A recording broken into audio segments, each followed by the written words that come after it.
2016-cı ilin bugün iyul ayının 20'sidir. 18'inə kimi vəhşicəsinə qırılmış qanunsuz kök üstündən fıstıq ağaclarımız. Buna nə ad vermək olar? Yaşıl soyqırım.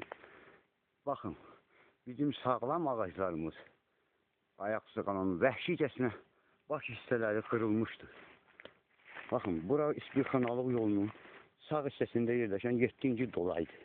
Buna rəhbərlik Quba Meşə Bərpası İdarəsi, rəhbəri Mustafa, şöbə müdürü Ələkbərov Fərid, baş inspektörü Eyşən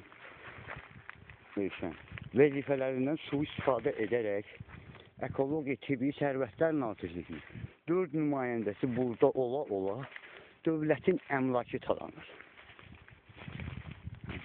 Baxmayaraq ki, Nazirliyin əməkdaşlarına mən müraciət etmişəm 2 dəfə ki, dövlətin əmlakı siz ola vəhşicəsinə qırılıb talan edilir. Onlar mənim şikayətimə məhəl qoymurlar. Bir meşədə 2015-ci ildə 10 minlərlə ağac kəsilib.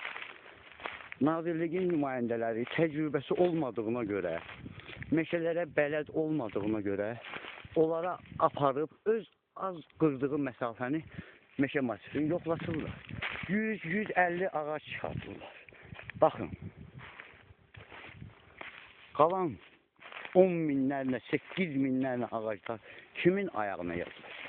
Hansı qanuna yazılacaq? Kim buna cavabdehlik edəcək? İdarənin rəhbəri mi? Şöbə müdürləri mi? Hamısı başından atırlar, dövlətin əmlakını talayırlar. Talamaqda da davam edirlər. Möhtərəm prezidentimiz, sizdən xahiş edirik, Şimal zonası adından buna da şərait yaratan Departament Ekologiya Nazirliyi, Departamenti Şakirdir. Şakir ayda 25.000 manat 5 şöbə müdüründən rüşvət alaraq dövlətin əmlakını talamağa şərait yaratır. Buna meşə gözətçisi damğa vurub, yanın soyub, balsanın arxa hissəsi ilə, düqləsi ilə vurub. Bunu qanunsuzdur, qeyri-qanunsuz. Bunu məhv etmək üçün. Bax,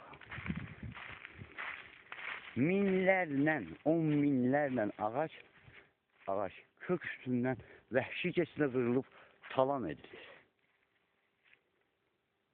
Bizim Quba meşələrimizdə. Budurmu bizim çiçəklənən Azərbaycanımız?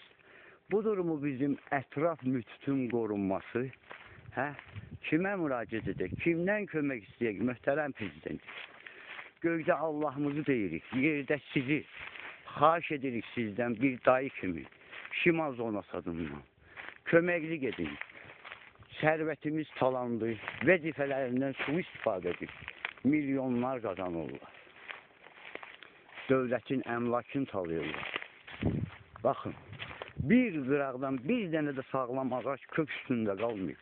Hər biri fıstıq ağacıdır. Bizim qırmızı kitabda olan iynəyarpaq, əkmə, palıd ağaclarımız, şam ağaclarımız vəhşicəsinə Quba şöbəsində, İsbirxanalıq yolunun sağ hissəsində vəhşicəsinə qırılmaqda davam edir.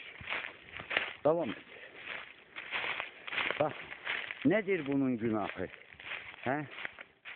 Nədir? Baxın, 100-150 ilin ağacları vəhşicəsinə qırılıb. Altında yüzlərlə ağac, sağlam ağac məhv edilir, kökündən çıxır. Baxın, ardıcılıqla 2-3 metr məsafə yoxdur arasında. Vəhşicəsinə qırılıb.